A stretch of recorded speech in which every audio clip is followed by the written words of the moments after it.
This is WMBF News Today at 5:30. The power's been cut off for one town bracing for the blizzard in the Northeast. Why such a harsh decision could save lives.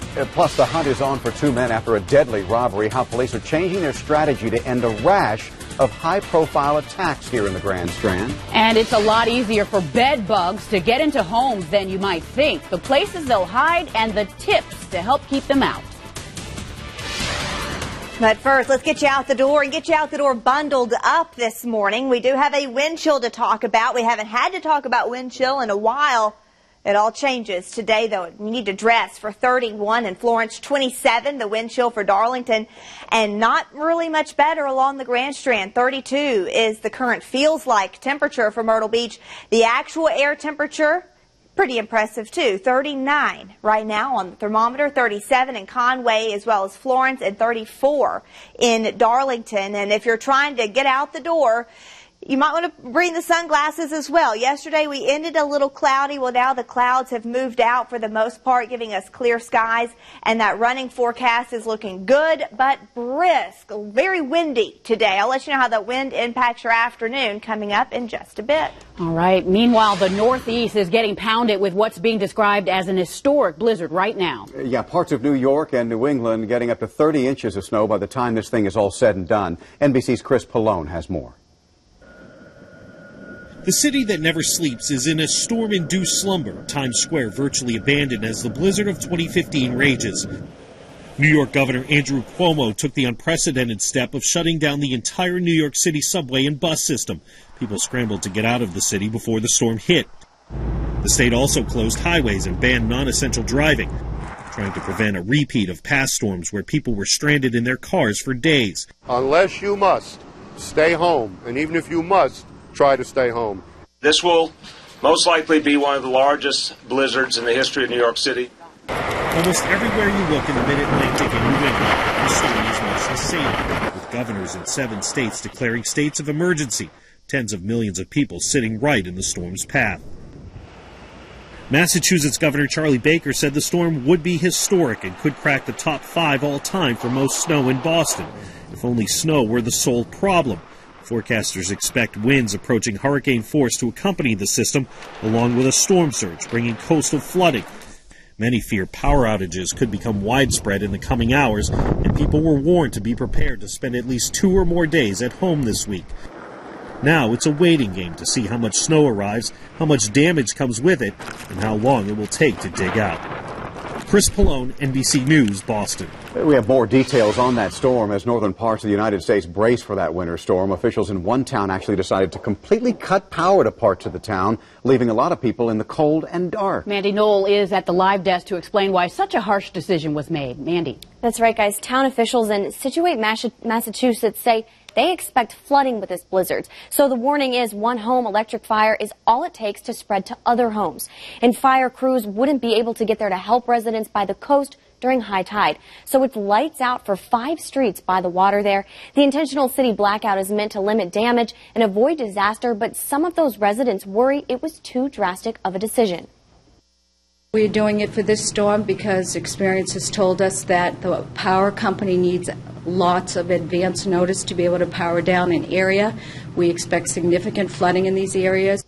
The people who live there were informed of a voluntary evacuation already. Some are already staying in shelters. At the live desk, Mandy Knoll, WMBF News. And while we're talking about all this winter weather, if you have a flight to take, I suggest you check it. MYR already seeing delays to Charlotte and cancellations to New York. And when you look at all the trends from FlightAware, you can see cancellations are extremely common if you're headed up north or taking a flight from there. Maybe you're waiting for somebody. So I really suggest checking your flights. But Grand Strand roads, we're not dealing with any of that winter weather. In fact, not really dealing with any issues this morning. 17 at Lake Arrowhead is going to be a clear drive this morning. You're set to hit 501. It's extremely quiet right now. And of course, you can expect the same out on I-95. But if anything changes, I'll let you know. I'll be back in 10 minutes with another update. David. All right, Jenna, thanks so much for that update. Orkin, ranking Myrtle Beach and Florence, as we told you last week, is one of the worst cities in the U.S. for bed bugs. Yeah, I know, heebie-jeebies here. We know that these bugs do tend to travel with tourists on their belongings, but it's not just local hotels where people need to be concerned about this. Katrina Helmer joins us live from the Hampton Inn and Suites. Katrina, exterminators tell you that homeowners need to be on the lookout just as much as hotel staff. They really do. Bed bugs are not seasonal. They can infest your home any time of the year. Now, I'm live in the Hampton Inn & Suites. They do not have a bed bug problem, and it's because, like so many hotels across the Grand Strand, they are proactively checking every nook and cranny from behind the headboards to behind the pillows. Typically, they like to go get the meal and get right back into hiding. Bed bugs are attracted to humans because they want a blood meal, and they won't go too far from their food source. That's why the bugs are often near the head of your bed and your headboard. Some of the other places these bugs like to hide is behind nightstands, picture frames, and light switches.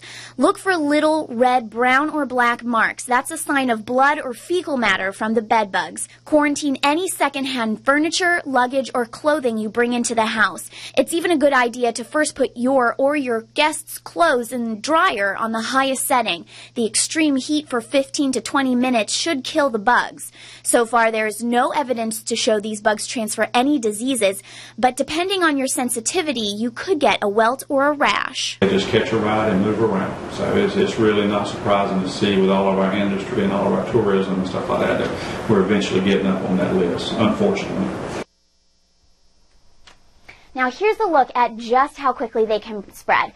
Say your guests come and visit, they accidentally bring bed bugs, they spend the night in your bed. Next time you use the bed bugs fall onto you. Then you transfer them to anywhere else in your home, a chair, a sofa, and that's how they spread. So at the first sign of a bed bug, be sure to call an exterminator. Reporting live in Myrtle Beach, Katrina Helmer, WMBF News. All right, thank you, Katrina. We're learning more about how the Horry County Police Department is working to keep our community protected after 2 armed robberies. It follows 30-year-old Tricia Stoll being killed at a Sun House convenience store just outside of Conway. Police say 2 men killed Stoll. The department is now increasing patrols and making their presence visible at local stores. So even our patrol officers are taking extra time to go out and meet with these people and be seen at these places and look around and try to help and, you know, try to make people feel safer. Investigators believe the suspects connected to this deadly armed robbery are responsible for another one that happened Sunday night at a Scotchman convenience store on Lake Arrowhead Road. If you know anything about these 2 cases, call the Horry County Police. Right now, a grandmother and her grandson are facing charges after police say they tried to use fake cash to buy a money order. 60-year-old Gertrude Nesmith and 18-year-old Tyreek Lewis have been charged with forgery. Johnsonville police say Nesmith tried to buy the money order using a $195 in counterfeit cash at a Kangaroo Express.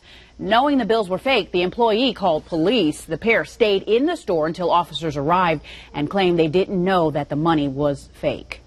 4 people have now been arrested after an armed robbery at a Sonic drive-thru, this in Lake City.